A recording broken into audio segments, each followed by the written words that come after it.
दुख में सुमरन सब करें, सुख में करे न कोई।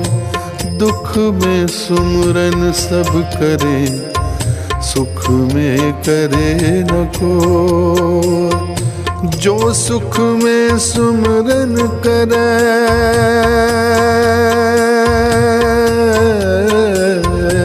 जो सुख में सुमरन करे, दुख काहे को होय, दुख काहे को होय।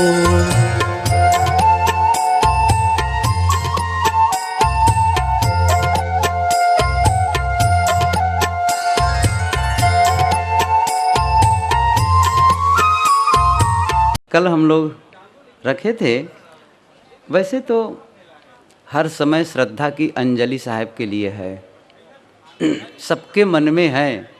मैंने पहले भी कहा था कि जितने यहाँ भक्त उपस्थित हैं, संत उपस्थित हैं, माता बहनें हैं, और जिन लोगों ने भी किसी न किसी प्रकार से गुरु जी का सानिध्य लाभ लिया, चाहे वो प्रवचन सुनकर, चाहे वो पुस्तक पढ़कर, या केवल उन्हें देखकर, या फिर उनके विषय में सुनकर, एक भाव जो बना है, एक विचार बना है, वो सबके मन में है और सभी चाहते हैं मैं अपने मन की दो बातें दूसरों से कहूँ। और लोग कहते भी हैं एक दूसरे से।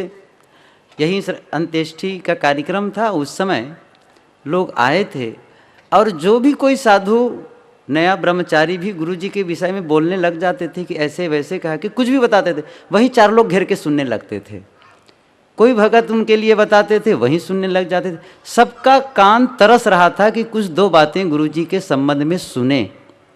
क्या हुआ, कैसे हुआ, साहब ये कैसे हो गया, सबके मन में यही प्रश्न होता था। आखिर ये अचानक हुआ कैसे, ये बार बार मन में आया। तो जो जैसा बताता, बस उसी बात को लेकर के मन में एक भाव बनता कि सचमुच कैसा है। बहुत प्रेम से उस बात को सुनते रहते थे।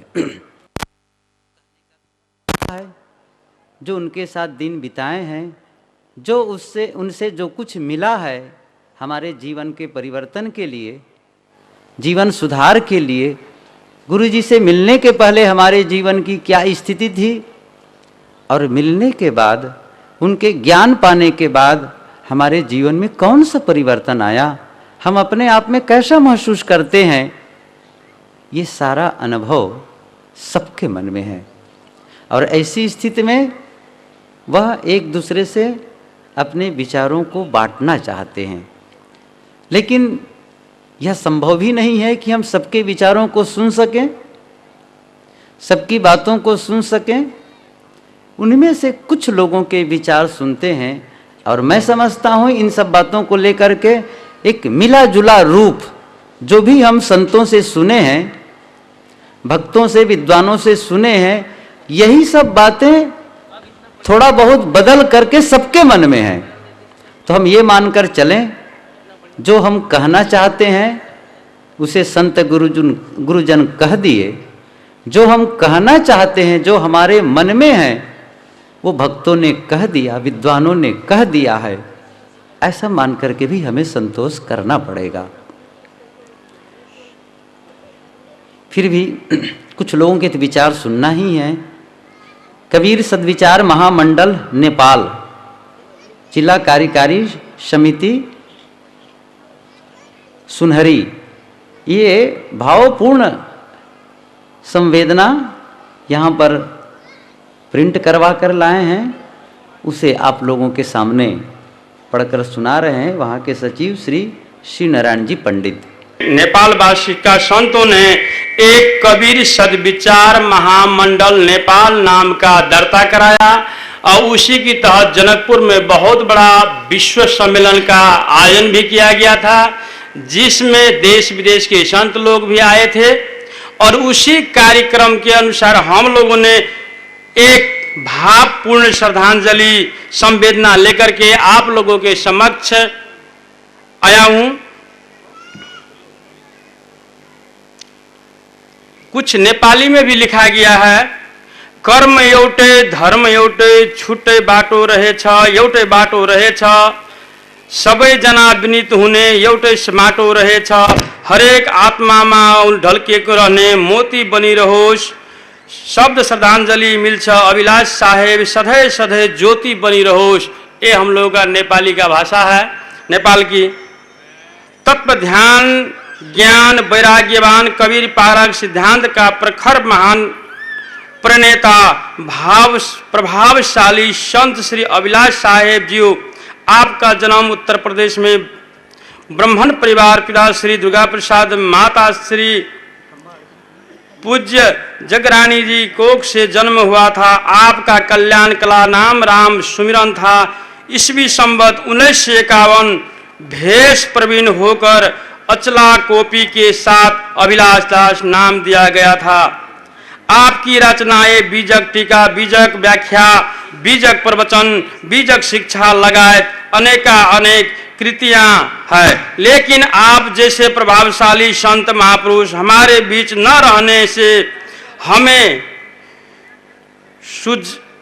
सुजापन लगता है, परंतु प्रकृति का अटल नियम है, आया है सो जाएगा। राजा रंग फकीर इंद्रणी विनती करते झुक कर पदम विनती मान्दैन, त्यो आयो ठप ठीप लाग्यो, मिति पुर्यो टारेर बढ्दैनथ्यो। परम पूज्य सतगुरु श्री अभिलाष साहेब जी के पुण्यतिथि में अपनी भाविनी श्रद्धांजलि अर्पण करते हैं। दिवंत आत्मा को सतलोक धाम में विचार शांति एवं पुनर्जन्म का कामना के साथ श्रद्धा सुमन अर्पित करते हैं। धन्यवाद। साहेब की सतगुरुदेव स्वामी की जय। साधक एवं साधिकाएं, महानुभाव, विभिन्न प्रांतों से आए हुए हमारे भक्त सज्जन एवं माताएं, मैं छत्तीसगढ़ के रहने वाला हूँ। मेरा ग्राम दर्रा है और मेरा जन्म 1931 में 1 जनवरी को हुआ है और मैं एक साधारण किसान का यहाँ जन्म लिया।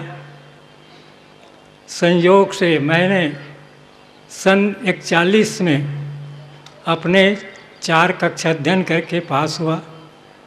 मेरे जीवन में कुछ संत जीवन मुक्त दर्शन करने का मौका मिला।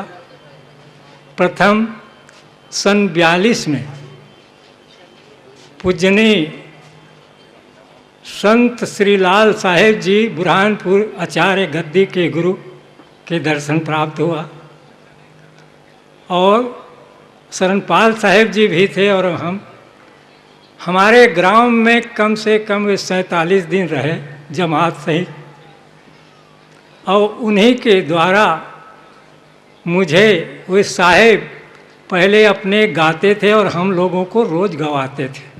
शरणपाल साहेब और मेरे को, मेरे पिताजी भी रोज़ दिन संध्या पाठ के बाद समय ले जाते थे और भजन गवाते थे। उस भजन को गा गा करके हमने आप जीवन मुक्त महापुरुष से भी संस्कार पाया और कुछ काल बाद 2-4 महीने के बाद मेरे पिताजी सन 42 में ही कार्तिक पूर्णिमा को चले गए। हम दोनों को विचार हुआ और हमारे गांव के 3 बुजुर्ग के साथ तथा हसदा के हरिप्रसाद नंदा जी के 7 व्यक्ति पहले हम लोग बुरहानपुर आए। बुरहानपुर पहुंचने के 3 दिन के अंतिम दिन संध्या को संत 12 बंकी के संत शरण साहेब जी का बुरहानपुर में दर्शन प्राप्त हुआ और संतों बुरहानपुर के तो किए ही थे 3 दिन तक के। उसके पश्चात हम लोगों का आना था 12 बंकी। 7 जने 5वां दिन पर 11:30 बजे हमारे सबकी ट्रेन थी। हम लोग आए, गाड़ी बैठे, एक दिन लखनऊ रह करके फिर दूसरा दिन बहुत विवरण न दो, हाँ, बताओ साहब के बारे में। संत श्री विशाल साहेब जी जीवन मुक्त का दर्शन हुआ, वहाँ के सभी संतों का दर्शन हुआ और उसी समय हमारे सदगुरु श्री अभिलाष साहेब जी महंत साहेब की सेवा में पहुँचे हुए थे। तो महंत साहेब जी के साथ सदगुरु श्री अभिलाष साहेब जी का दर्शन हुआ, साथ साथ हम लोग बढ़ाए और फिर इलाहाबाद आके अपना घर आ गए। फिर 54 में साहेब जी पहुँचे, थोड़े दिन रह करके जब 56-57 में पहुँचे तो उस समय बैराग विजय लिखना शुरू किया था। उस समय उसका नाम बैराग विजय ही रखे थे। जब तैयार हो करके सबको सुनाए तो शरणपाल साहब जी, मैं विचार किया कि ग्रंथ क्यों न छप जाए। फिर करीब 45 किलोमीटर धमतरी, जो पहले तहसील था, जिला बन गया है, वहीं पर श्री सदगुरु अभिलाष साहब जी विराजमान थे और हम दोनों गए और निवेदन किए। उस समय विवेक प्रकाश भी मूल बन चुका था। साहब ने कहा, अरे कहाँ छपाओ, क्या करो कि कहाँ पैसा जुटाओ। मैंने कहा, साहब जी बहुत जीवों का इसमें लाभ होगा, हमारे विनय स्वीकार कीजिए। बड़े मुश्किल से स्वीकार किए तो कहाँ से पैसा जुटाए। मैंने कहा, शरणपाल साहब जी उस समय घर में थे, ये पैसा देने वाले हैं। साहब जी ने कहा, पैसा दे देंगे, छप जाएगी, इसका संरक्षण कौन करेगा। फिर तुरंत मैंने निवेदन किया और कहा कि साहब जी आपके आशीर्वाद हो तो मैं इसका संरक्षण करने के तैयार हूँ। फिर साहब जी स्वीकार किए और पैसा जो रख रहे थे उसको कहे कि हम नहीं रखेंगे, तुम ही लोग रखो, फिर जाने का समय होगा तो लेके जाएंगे। इस प्रकार के 58 में शरणपाल साहब जी गए और विवेक प्रकाश बैराग संजय छपा करके ले आए। कुछ ग्रंथ मेरे यहाँ आया और मेरे जैसे सप्लायर के लिए रामलाल गुप्ता का भी नाम था, वहाँ ले गए। इसके पश्चात सौभाग्य से साहेब जी को कलकत्ता जाना हुआ तो महान साहेब जी 2 संत साहेब के साथ और मेरा नाम यहाँ से लिख करके चिट्ठी में भेजा गया। मैं उस समय छत्तीसगढ़ में था, साहेब 4 दिन कलकत्ता पहुँच गए थे। फिर मैं भी कलकत्ता पहुँचा, उनके साथ 14-15 दिन तक रहे। फिर वहाँ से सीधे हम लोग वहाँ पहुँचे, पटना के पास कबीर आश्रम है फतुहा, वहीं मैं प्रथम पूज्य वो धर्मस्वरूप साहेब जी का दर्शन प्राप्त हुआ। उसके बाद हम लोग बनारस आ गए, साहेब कुछ रुक गए, मैं घर चला आया। इस प्रकार के वो ग्रंथों का सप्लायर मैं करता था, 15 किलोमीटर के दूर में जा पोस्टिंग करता था और इस प्रकार के चलाया। फिर सन 62 में भी छपा। इस तरह के साहेब जी की दया दृष्टि मैं अपार मानता हूँ और उन्हीं सब महापुरुषों की दया से मेरा जो भ्रांतियाँ थी, भूत प्रेत चूड़ी चटैल जितने था जड़ मूर्ति का, ये सब भ्रांतियाँ कट गई और काल्पनिक जो मानते हैं लोग बाग, उससे भी मेरा गुरुदेव जी के विचारों से बहुत से मुझे प्राप्त हुआ। मैं साहेब जी का महान आभारी हूँ। संजोग बस फिर साहेब के साथ में कई दिनों तक मुझे उसके आशीर्वाद प्राप्त करने का अवसर मिला। काठमांडू भी गए, इधर दक्षिण भारत भी घूमे। इस प्रकार के साहेब की दया दृष्टि अपार थी। मैं सच्ची श्रद्धांजलि के लिए सभी संतों से आशीर्वाद चाहता हूँ कि मेरा जो श्रद्धा है अटूट बने रहे, किसी प्रकार विचलित ना होवे। ऐसे मैं सबसे आशीर्वाद लेते हुए, सबके साहेब बंदगी करते हुए अपने वाणी को विराम देता हूँ। बोलो सदगुरुदेव की, कबीर साहेब की, श्री अभिलाष साहेब की। बोलिए सदगुरु कबीर साहेब की जय। सदगुरु श्री अभिलाष साहेब की जय। संत समाज की जय। साहेब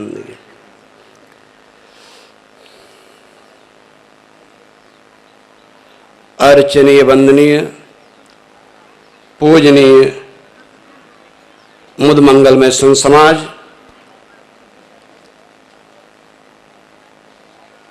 साध्वी बहनें, श्रद्धा मूर्ति माताओं, भक्त सज्जनों,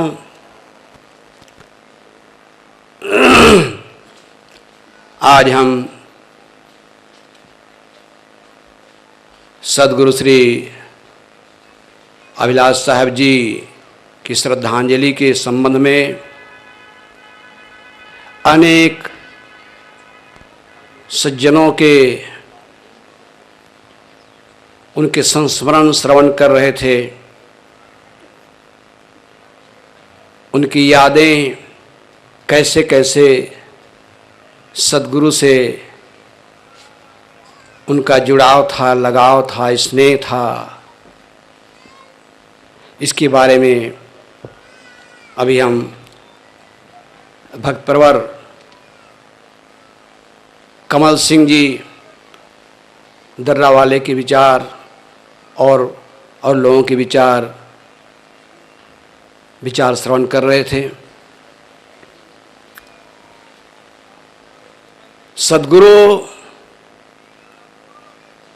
जी का जो संस्मरण है, कुछ संस्मरण मैं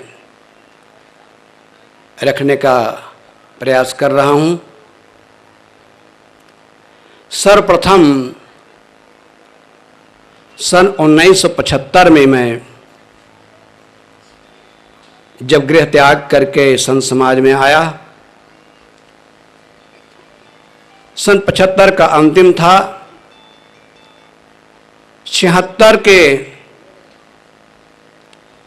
बड़हरा के भंडारा में, जो कबीर आश्रम बड़हरा हमारा जो है मूल गुरु स्थान है, जहां से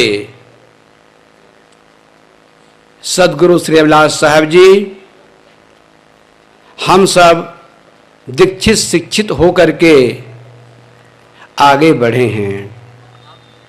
वो हम लोगों का मूल गुरु स्थान कबीर मंदिर बड़हरा, जो गोंडा जिला में पड़ता है, वहां भंडारा में मैंने सर्वप्रथम साहब जी का दर्शन किया। साहब जी के लिए एक छोटी चौकी थी जिसकी ऊंचाई 1 बिता करीब रही होगी। उसमें एक सामान्य दरी बिछा दी गई, सेवा में ही था। उस समय बड़हरा में ब्रह्मचारी में मैं था, ब्रह्मचारी रूप में रह रहा था। थोड़े दिन हुआ तो मुझे आए, तो साहब जी के लिए एक सामान्य आसन बिछाई गई और वो एक कमरा साहब जी का रहा, जिसमें साहब जी की पुस्तकालय, सारी पुस्तकें वहाँ पर रहती थी। उसी कमरे में साहब जी का आसन रखा गया। और साहब जी के जो शरीर संबंधी पिताजी थे श्री दुर्गा प्रसाद जी शुक्ल, उनका भी दर्शन मैंने सबसे पहली बार वहीं किया। और तब से मैंने कल के श्रद्धांजलि में बताया था, साहब जी की रहनी प्रबोधनी मैं तो साधकों से निवेदन करूंगा, रहनी प्रबोधनी साहब जी की जो टीका सहित है, मूल तो सदगुरु श्री राम सूरत साहब जी की रचना है और उसकी टीका साहब जी ने की है। मैं साधकों के लिए भक्तों से निवेदन करूंगा, रहनी प्रबोधनी अवश्य कई बार पढ़ें। साधना संबंधी बातें उसमें इतनी भरी हुई है। जीवन मुक्त के लक्षण कैसे होते हैं, सद्गुरु के लक्षण कैसे होते हैं, सदाचरण क्या है, और त्याग वैराग के बारे में, साधना के बारे में, समाधि के बारे में मैं आप लोगों को बताऊं। रहनी प्रबोधनी पढ़ने से ही इतना मुझे मिला, इतना मिला, आप लोगों को लगेगा साहब जी अपने बड़ाई कर रहे हैं। खेत में किसान परिवार में शरीर जन्मा था, धान काटता था, धान काटते काटते लगता था कि समाधि लगी है। कंधे पे धान के दोनों तरफ गट्ठे, छत्तीसगढ़ में कहते सूर में भारा, सूर में भारा लेकर बीड़ा लेकर चल रहे हैं और लगता था कि मैं समाधि में लीन हूं। उस समय तक मैंने संतों का, साहब जी का दर्शन नहीं किया था, संत समाज को देखा नहीं था, केवल साहब जी का मैंने साहित्य अध्ययन किया था। पारक सिद्धांत में एक और विशेषता है। अन्य मतांतर के लोग ये कहते हैं कि पहले हमारा नाम दान ले लो हमसे कान फुकवा लो, गुरु मंत्र ले लो, तब तुम्हें वो महामंत्र बताएंगे, वो गोपनीय विद्या बतलाएंगे, वो रहस्य विद्या बतलाएंगे। लेकिन पारक सिद्धांत ऐसा सिद्धांत है, ऐसा इसमें इसका दर्शन है, इसका विचार है, यहां कोई भी आकर के किसी विषय पर प्रश्न कर सकता है और उसके लिए कोई ऐसा प्रतिबंध नहीं है कि आप जब गुरु बना लेंगे, कंठी बना लेंगे, नाम पान ले लेंगे तब हम बताएंगे, ये बात नहीं है। और ऐसे ही यहां की रचनाएं हैं।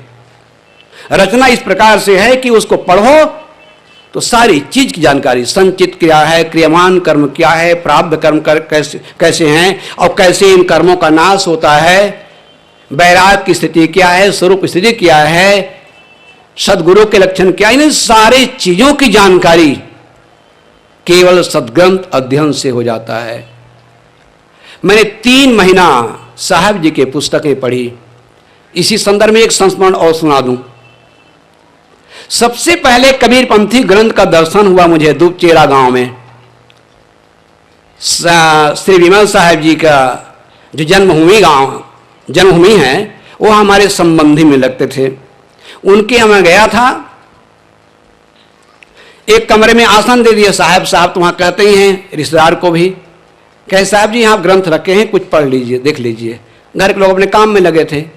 मैंने उस समय तिमिर भास्कर ग्रंथ मैंने उठा के पढ़ना शुरू किया और वो ग्रंथ, और उसके पहले मैंने कबीरपंथी ग्रंथ का दर्शन नहीं किया था। कबीरपंथी तो जन्मजात था, कई पीढ़ियों से हमारे घर में लोग कबीरपंथी थे, लेकिन इतना तक जानता था कि कोई मरनी हरनी में चौका आरती करा लें या कोई छत्तीसगढ़ का जो बदना बदे हुए, हमारे अमुक मनौती पूरी हो जाए तो हम चौका करवाएंगे, इतने तक हम जानते थे। कबीर साहब कौन थे, कैसे थे, उनका सिद्धांत क्या है, दर्शन क्या है, उसके बारे में कोई जानकारी नहीं।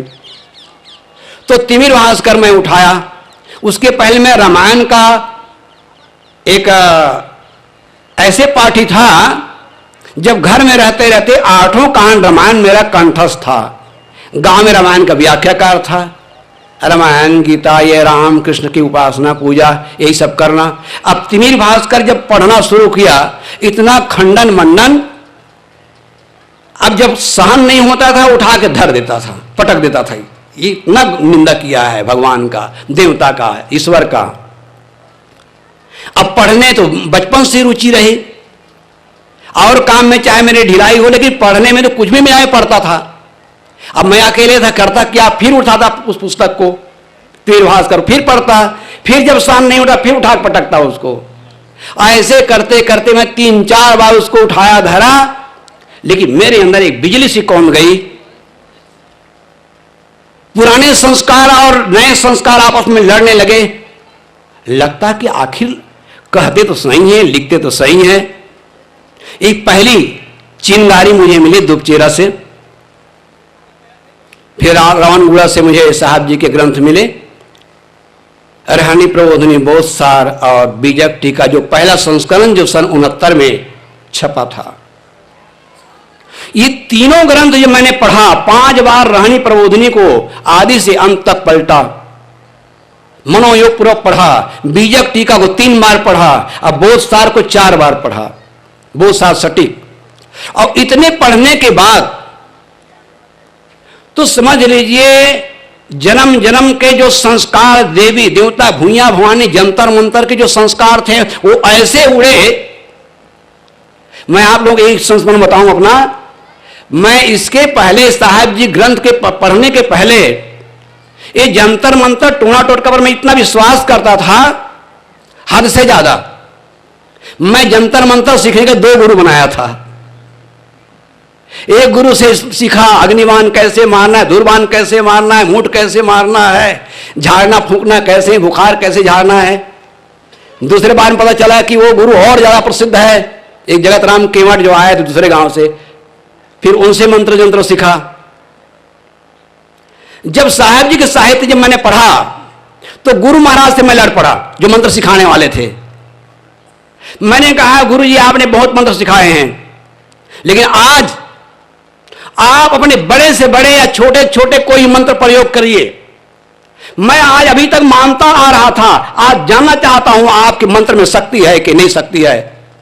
ये शक्ति एक मंत्रवेत्ता के साथ, एक पंडे के साथ, जिसको गांव भर के लोग डरते थे, उनके साथ लड़ने की शक्ति जो मुझे मिली, वो सदगुरु श्री अभिलाष साहब जी कृपा, इस कृपा को पाकर मैं उससे लड़ पड़ा कि आज अपने जितने मंत्र यंत्र है मेरे पर प्रयोग कीजिए। तो मंत्र सिखाने वाले गुरुजी ने क्या कहा जानते हो? उसने कहा साहब, वो भी कहा साहब इस संतों पर मंत्र नहीं लगता है। चालाक कितने होते हैं सोचे जरा, कहे संतों पर मंत्र नहीं लगता है। मैंने कहा रुक जाइए, ये बिजली करंट यहां प्रवाहित है और वो नंगे तार में छू लूं तो मुझे करंट लगेगी नहीं लगेगी? कहीं हां लगेगी। और आग को छू तो मेरा हाथ जलेगा नहीं जलेगा? कहीं जलेगा। और तैरने ना आए और नदी में कूद पड़ूं तेज धारा में तो नदी बहाएगी नहीं बहाएगी? कहीं नहीं बहा देगी। मैं कहा बिजली करंट नहीं समझती साधु संत है, आग नहीं समझती साधु संत है, नदी के पानी नहीं समझता कि साधु संत है, ये तुम्हारा मंत्र यंत्र कैसे साधु संत समझता है? मैं कहा भागने नहीं पाओगे। गांव के 10-20 लोग बैठे थे, सबके सामने की बात, उनको भागते भी नहीं बना। मैंने कहा आज सिद्ध करना पड़ेगा आपके मंत्र में शक्ति है कि नहीं है। अगर आपको यह भय हो कि अगर कहीं कुछ हो जाए तो मुझे थाना कोतवाली जाना पड़ेगा, मैं स्टाम्प में लिख कर देता हूं, 4 पंचों के सामने पंचनामा लिख कर देता हूं, अगर कुछ नुकसान होगा, मेरे शरीर को नुकसान होगा तो उसका जवाबदार मैं हूं। लेकिन आप पूरे मंत्र का प्रयोग करिए। अगर आप बड़े मंत्र पर डर लगता है तो छोटे मंत्र सुना मैंने लगा दीजिए, मुंह बांध दीजिए, थोड़ी देर के लिए मैं बोल ना पाऊं। मेरे आसन को बांध दीजिए, आपने आसन बांधने का मंत्र बताया था, आसन बांध दीजिए, मैं उठ ना पाऊं। जब चारों तरफ से उसको घेर लिया तो कहने लगे साहब ये मंत्र यंत्र में कोई राज भास नहीं, झूठे झूठ है। गांव के लोग सुन करके आश्चर्यचकित रह गए। इतने बड़े पंडा, इतने बड़े बैगा, छत्तीसगढ़ में तो बैगा कहते हैं, और इतना मशहूर, सबके सामने उसने स्वीकार किया कि साहब इसमें कोई राज भास नहीं, सब झूठे झूठ है। ये शक्ति सज्जनों, ये शक्ति मिली है। आज जो मैं यहां पर बोल रहा हूं ये गुरु जी कृपा है। मुझ में इतनी शक्ति कहां जो गांव गला पसार, मुझ में इतनी शक्ति कहां है? मैं तो कहीं पड़ा रहता।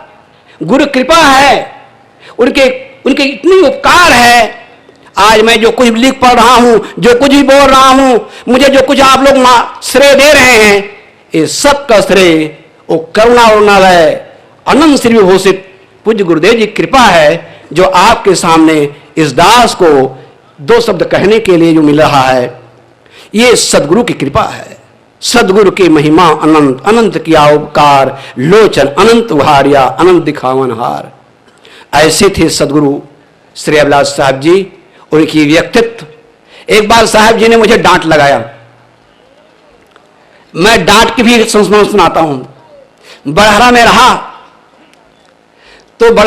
तो मैंने साहब जी 14 प्रश्न लिखा। मेरा प्रश्न पारा प्रकाश पत्रिका के 76 के अंक में साथ छपी होगी।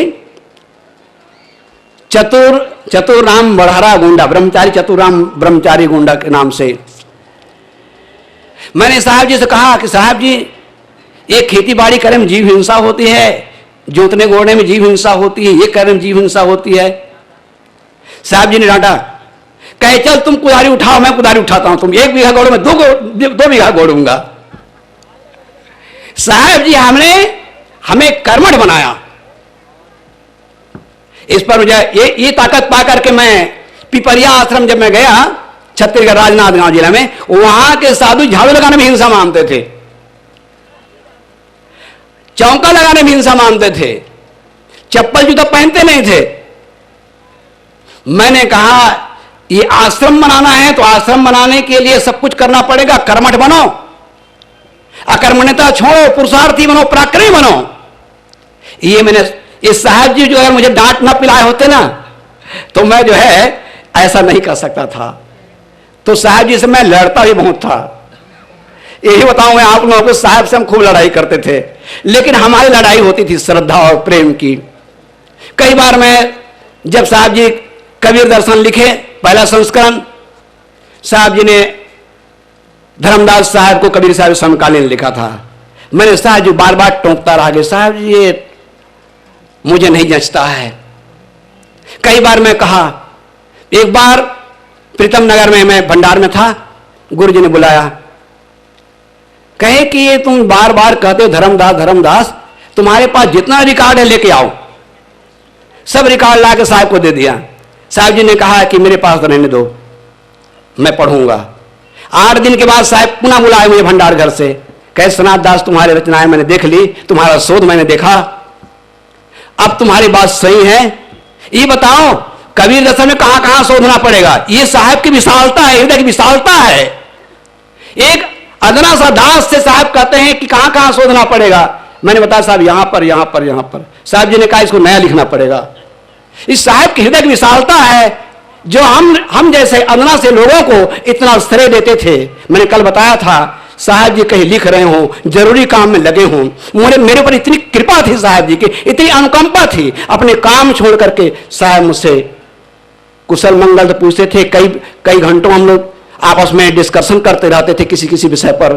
ऐसे साहब जी के अनंत उपकार, अब उस उपकार का मैं कहां तक वर्णन करूं, बोलता रहूं तो ये आदि अंत पूरा नहीं होने वाला है। मुझे 25 तक बोलने का समय दिया था, 5 मिनट में अतिक्रमण कर गया हूं और इसलिए क्षमा चाहता हूं। बोले सदगुरुदेव की जय।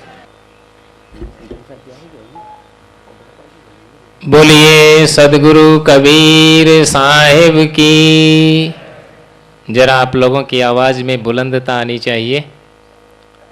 बोलिए सदगुरु कबीर साहिब की, सदगुरु श्री अभिलाष साहिब की, सत्य धर्म की।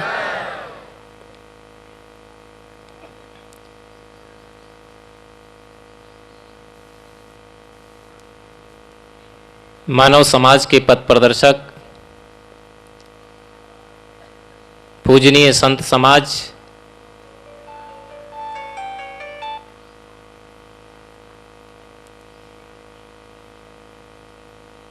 सत्संग प्रेमी सज्जनों, श्रद्धा मूर्ति देवियों और प्यारे बच्चों,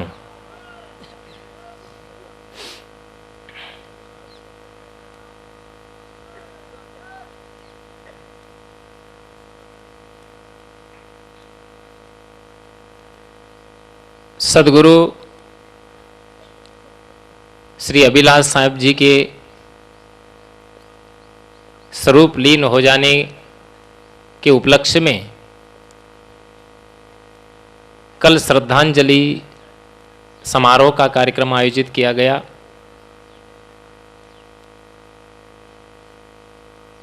महापुरुषों का जीवन समाज के लिए एक दर्पण का काम करता है।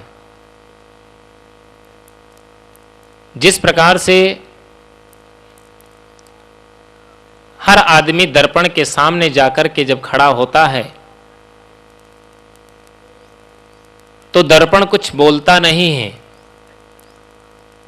फिर भी वह बहुत बड़ी सीख दे दिया करता है अपने जीवन को संवारने की। इसीलिए तो लोग उसके सामने जाकर के खड़े होते हैं। इसी प्रकार से महापुरुषों का जीवन भी दर्पण की तरह होता है।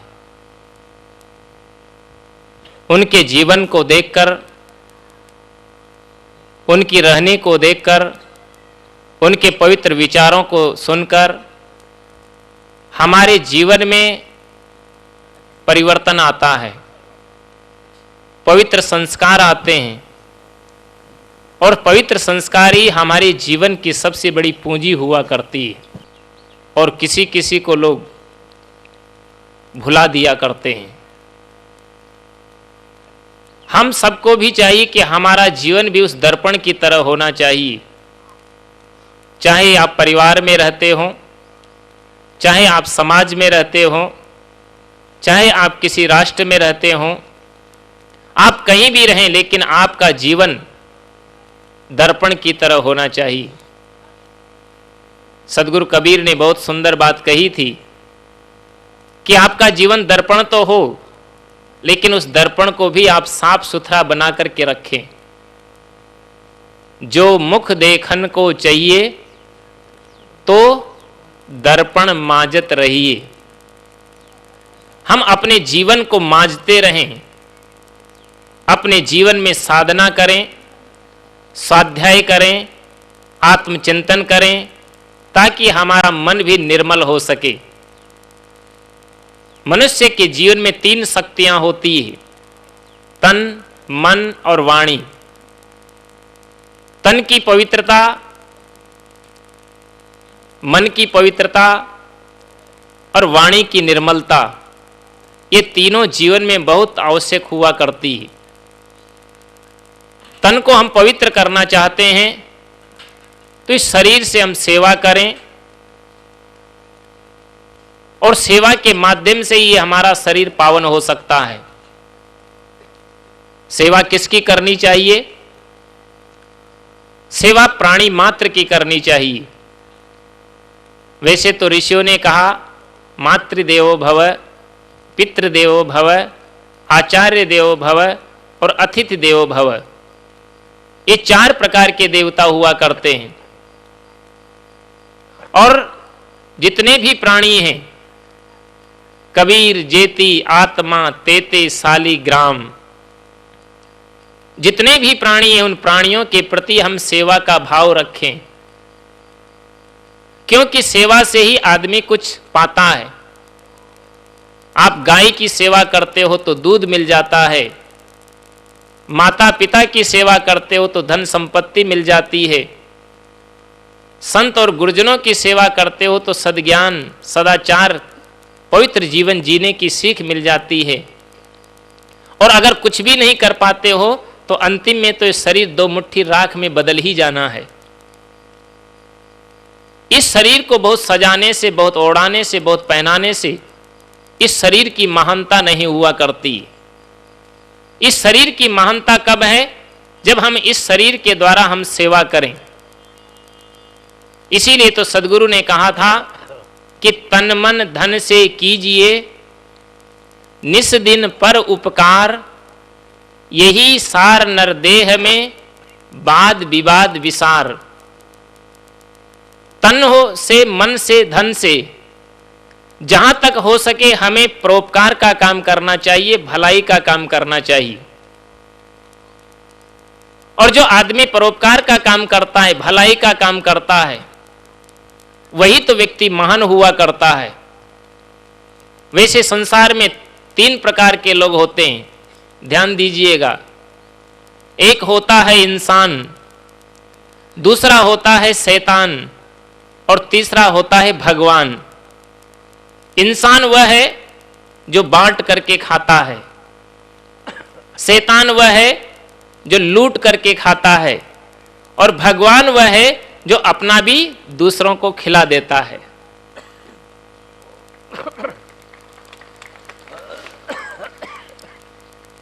हमें चाहिए कि हम कम से कम जो है तो इंसान बने, दूसरों को बांट करके खिलाना सीखें।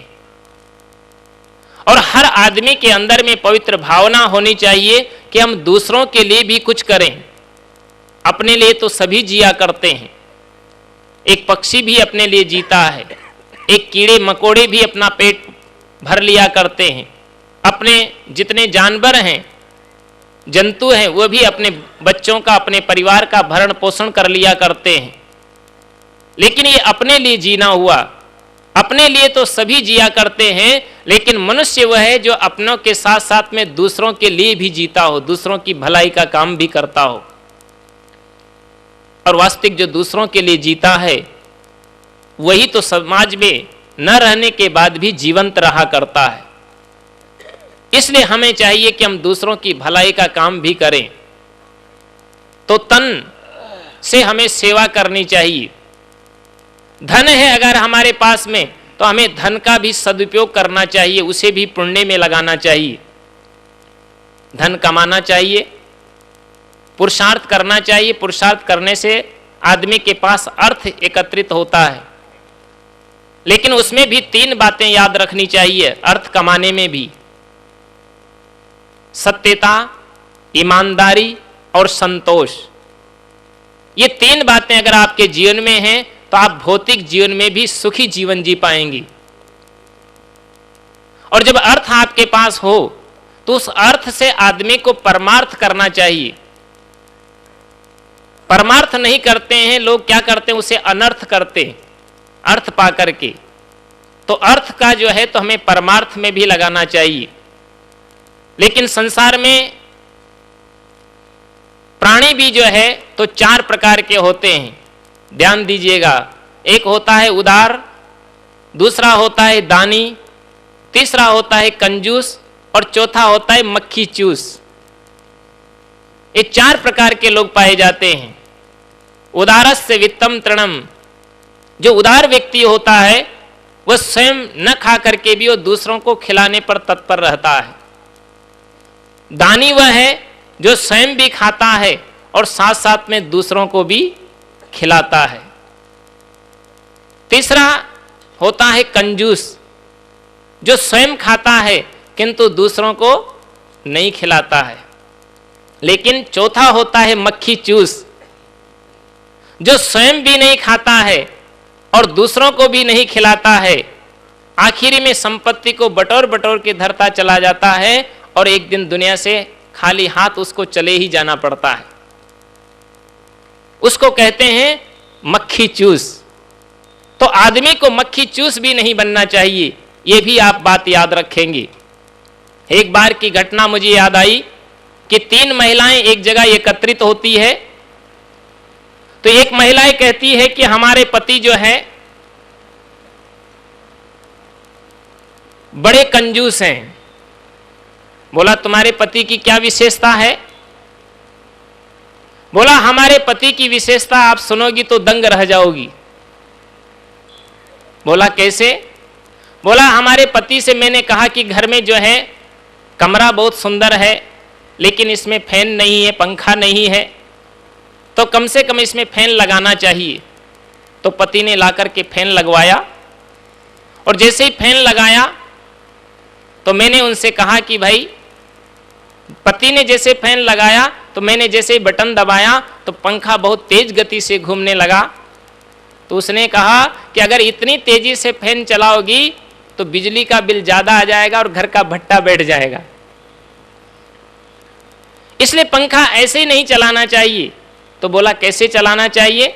बोला बहुत धीरे धीरे चलाना चाहिए। दूसरी कहती है, बोला तेरे पति से मेरे पति और आगे हैं। बोला तुम्हारे पति की क्या विशेषता है? बोला कम से कम तुम्हारे पति जो है तो पंखा धीरे धीरे तो चलाने देते हैं, लेकिन मेरे पति ने तो जब पंखा लगाया, फैन लगाया, तो मैंने जैसे ही बटन दबाया तो उसने कहा इसका बटन दबाना नहीं। तो बोला फैन लगाया किस लिए था? बोला फैन चलाने के लिए नहीं, फैन दिखाने के लिए है कि कोई मेहमान आया है तो उसको लगेगा कि कम से कम जो है तो फैन तो लगा हुआ है। तीसरी कहती, बोला तेरे पति से जो मेरे पति और आगे हैं। बोला तेरे पति की क्या विशेषता है? बोला मेरे पति की विशेषता सुनोगी तो सुनकर के तुम दंग रह जाओगी। इसके पति जो हैं तो कम से कम धीमी गति से फैन चलाने देते हैं, तुम्हारे पति जो तो केवल फैन दिखाने के लिए रखते हैं, लेकिन हमारे घर में फैन लाया ही नहीं गया है। फिर आप बोला कैसे काम चलाती हो? कि भारत और पाकिस्तान जब अलग अलग हुआ था उस समय एक खजूर का पंखा ला करके दिया था। बोला खजूर का पंखा, लेकिन आप उस पंखे को देखोगी तो आपको बिल्कुल जैसा का जैसा ही दिखाई पड़ेगा, बिल्कुल न्यू का न्यू है, नया का नया है। तो बोला आप उसको कैसे चलाती हो? उसने कहा जैसे मेरे पति ने मेरे को जो है तो पंखा ला करके दिया, खजूर का पंखा होता है ना, उस खजूर का पंखा को ला करके दिया तो मैं उसको ऐसे ऐसे चलाने लगी, और जैसे ऐसे ऐसे पंखा चलाने लगी तो मेरे पति ने कहा कि अरे मूर्ख कहीं कि अगर ऐसी इतनी तेजी से पंखा चलाएगी तो पंखा 3 दिन में टूट जाएगा। तो बोला फिर कैसे चलाना चाहिए? उसने कहा फैन को ऐसे नहीं चलाना है, पंखा को ऐसे नहीं चलाना है, ऐसे तो बहुत जल्दी से टूट जाएगा। तो फिर बोला कैसे चलाना चाहिए? तो बोला पति ने बताया, बोला फैन को पंखा को ऐसे रखना और अपनी गर्दन को हिलाना।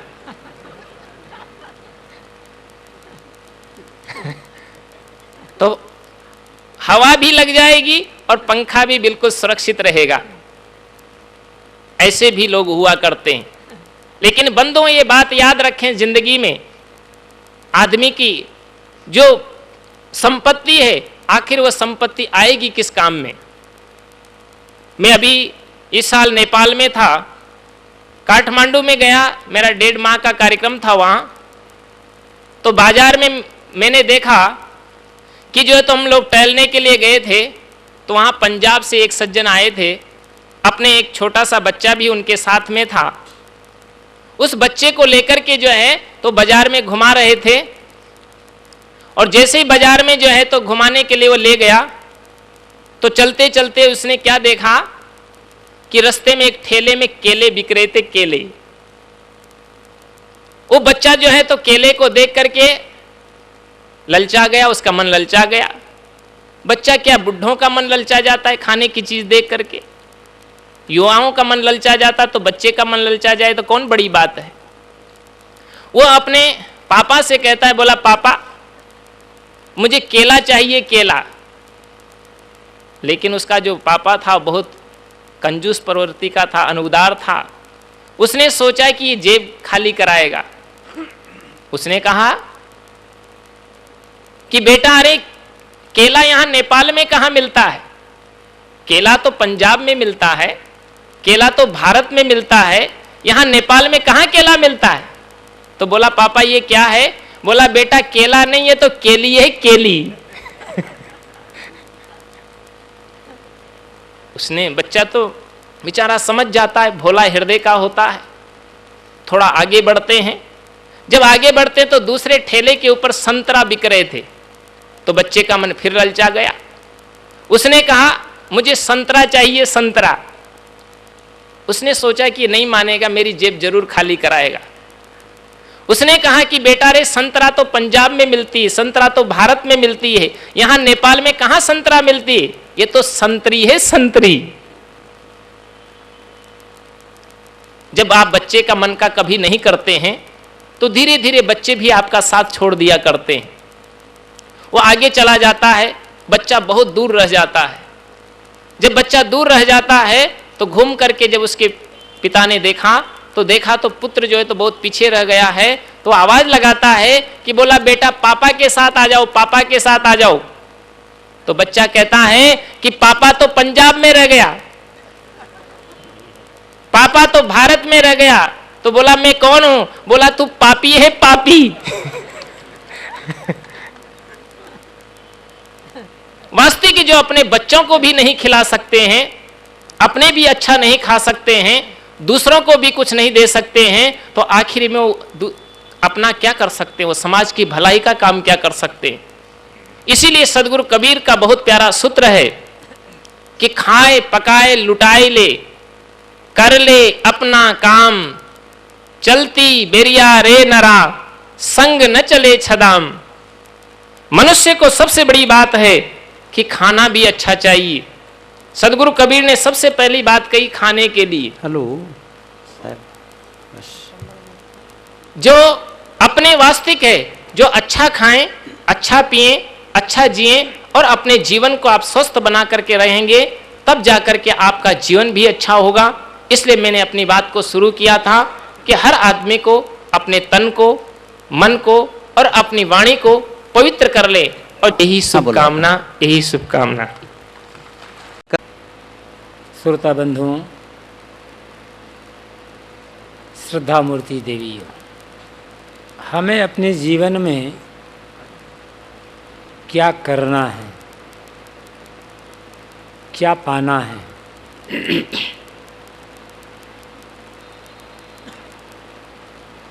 न तो कुछ करना है और न तो कुछ पाना है, किंतु हमारी जो मौलिकता है, हमारी जो वास्तविकता है, उसको हमें संभाल करके रखना है।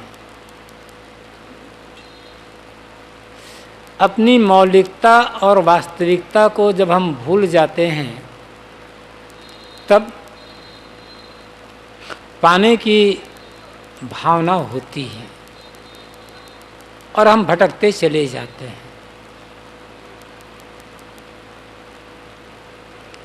और जो कुछ पाना चाहते हैं अंततोगत्ता एक दिन उन सब का छूट जाना पक्का है, क्योंकि नियम है बाहर से जो कुछ मिलेगा सब छूटेगा। कोई ऐसा संयोग नहीं है जिसका अंत वियोग में ना होता है। कोई ऐसा मिलन नहीं है जिसका अंत विछड़न में ना होता है। तो कोई ऐसी प्राप्ति नहीं है जिसका अंत छूटने में ना होता हो। इसलिए पाना कुछ नहीं है। अब पाना नहीं है तो भटकना भी नहीं है।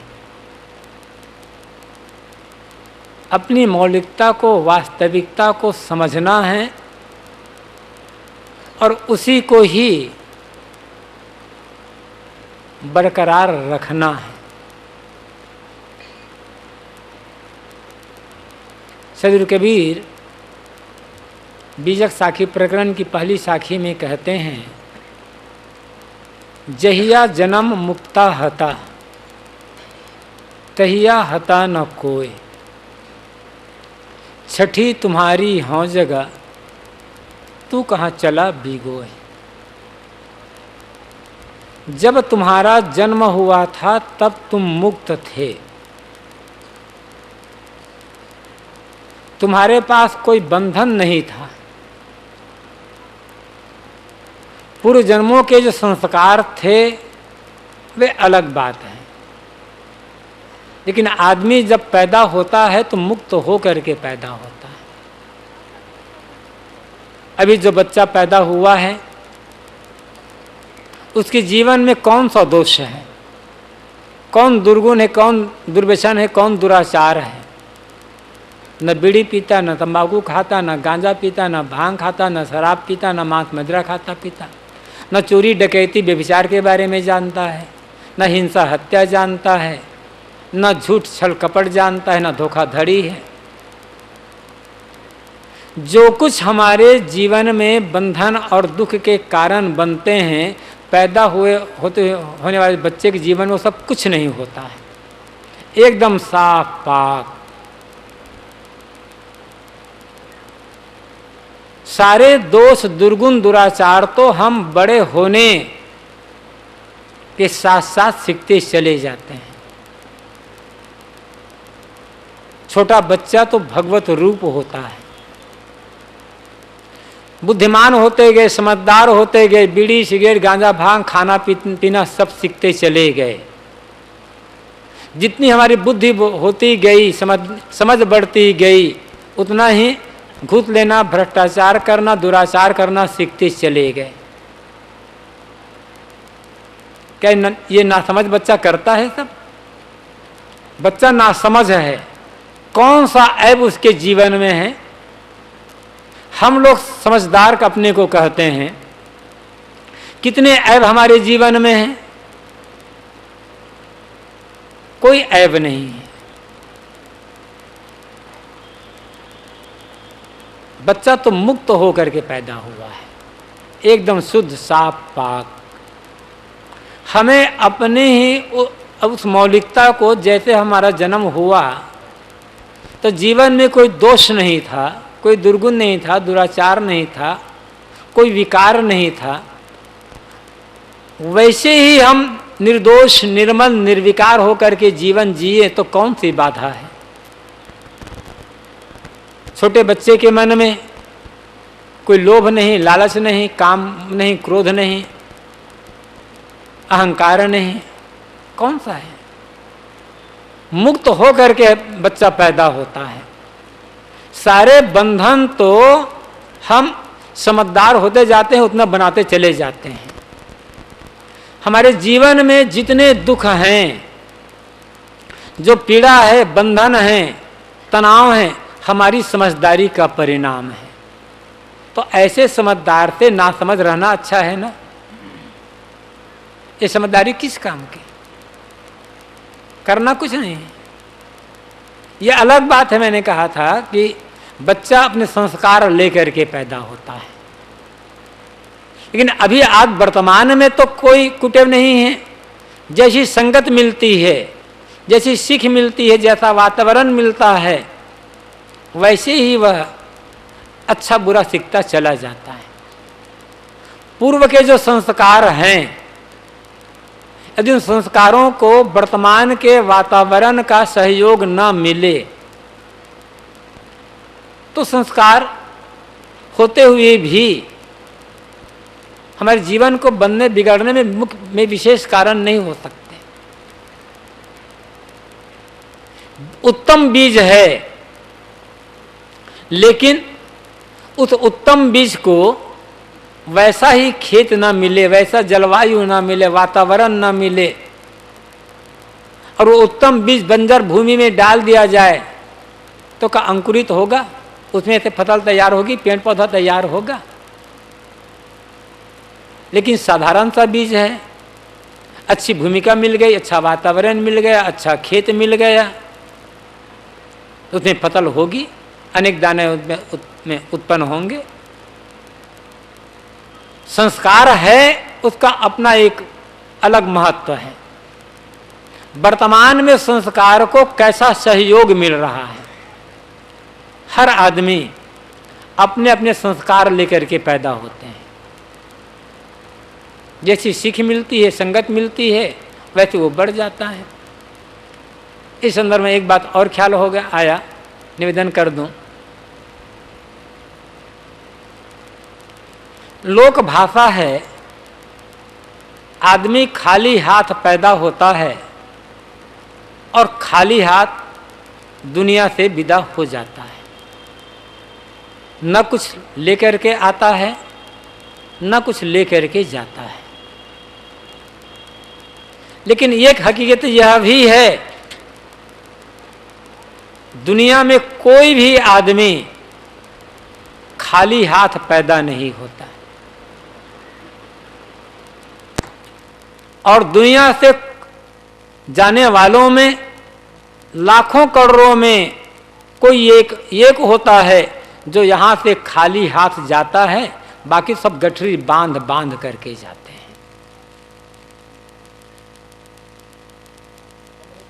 हम सब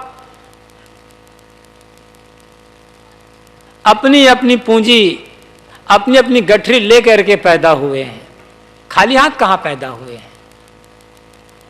और जब जाते हैं तब हमारी वो जो गठरी है, हमारी जो पूंजी है, बहुत बढ़ गई होती है।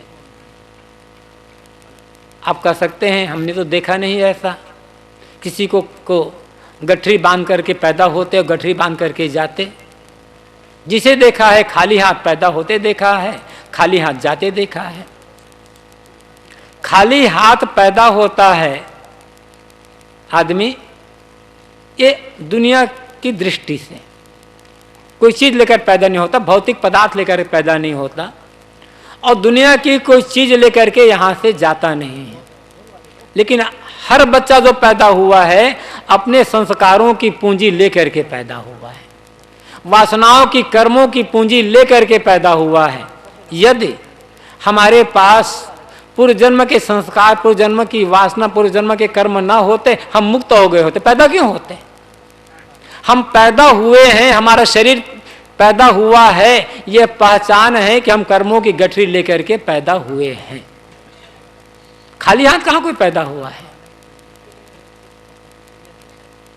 अपने अपने कर्मों की गठरी, वासनाओं की गठरी लेकर के, हम संस्कारों की गठरी लेकर के पैदा हुए हैं। और जीवन भर जो कुछ हम करते हैं, अच्छे बुरे कर्म, उनकी गठरी लाद करके दुनिया से विदा होते हैं। है कोई रास्ता? जो कुछ हमने अच्छे बुरे कर्म किया, जो संस्कार बनाए, क्या उनको छोड़ने का रास्ता यह है? जैसे कोई पिता विरासत में अपने पुत्रों के लिए धन जायदाद जमीन मकान दुकान छोड़ करके जाता है, क्या कोई ऐसे पिता कहता है बेटा अब तो मैंने बहुत बुरे कर्म कर लिए, अच्छे कर्म कर लिए, इन्हें भी तुम्हें विरासत में छोड़ करके जा रहा हूं? कोई नहीं दे सकता। हर आदमी अपने अपने कर्मों की गठरी लेकर के दुनिया से विदा होता है। हम जब पैदा हुए थे तो हमारी गठरी बड़ी छोटी थी, अनेक जन्मों में कहां कहां भटके और जहां जहां गए वहां वहां जो कुछ भोगे उससे हमारे कर्म संस्कार छीन होते चले गए, कमजोर होते चले गए।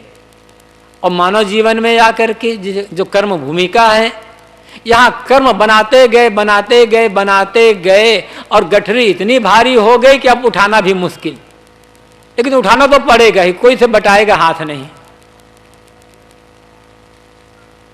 सोचना यह है कि हम दुनिया से जब विदा होंगे तो गठरी को बड़ी करके सिर पर बड़ी मोटरी लेकर के विदा हों, या गठरी को हल्की करके, या गठरी को बिल्कुल समाप्त करके विदा हों। जो बिल्कुल खाली हाथ जाने वाले होते हैं उनमें कोई कोई होता है त्याग वैराग्यवान संत, जिन्होंने इसी जीवन में साधना द्वारा, वैराग्य द्वारा, आत्मज्ञान द्वारा अपने सारे कर्म संस्कारों को जला दिया, कोई कर्म संस्कार रह नहीं गए, वही खाली हाथ जाते, उन्हें हम कहते हैं वो विदेह मुक्त हो गए।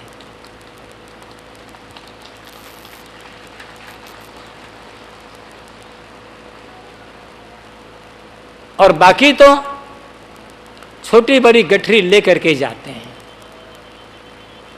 विशेषता हमारी यह होगी, जो हम गठरी लेकर के आए वहां हमारी परवस्था थी, उसे हम छोड़ नहीं सकते थे, साथ लाना था। विशेषता हमारी यह होगी, इस जीवन को हम इस ढंग से जिए कि जो गठरी लेकर के हम पैदा हुए हैं वो गठरी भी खर्च होता, उसमें गठरी में रखे सामान खर्च होता चला जाए, और कोई गठरी को बढ़ाने का काम न करें। गठरी को हल्की नहीं कर सकते, पूरे कर्म संस्कारों को हम छीन नहीं कर सकते, पूरी वासनाओं को इसी जीवन में ध्वंस नहीं कर सकते, तो कम से कम कुछ संस्कार और वासना बनाने का काम तो न करें। और हम जीवन कैसा जीते हैं? कुछ संस्कार बनाते गए, वासना की वृद्धि होती गई, तृष्णा की वृद्धि होती गई, और गठरी हमारी भारी होती चली गई। हमारी समझदारी का परिणाम यही निकला। सदगुरु कबीर कहते हैं, जहिया जन्म मुक्ता हता, जब तुम पैदा हुए थे तब तुम्हारे पास कोई बंधन नहीं था, किसी प्रकार के दुराचरण दोष दुर्गुण जीवन में नहीं थे, एकदम हल्का फुल्का साफ पाक निर्मल जीवन, निर्मल मन। बच्चों का मन कितना निर्मल होता है, कितना सरल होता है, कोई तनाव नहीं, किसी से राग द्वेष नहीं, किसी के लिए ईर्ष्या घृणा नहीं, जो कुछ है भीतर बाहर साफ।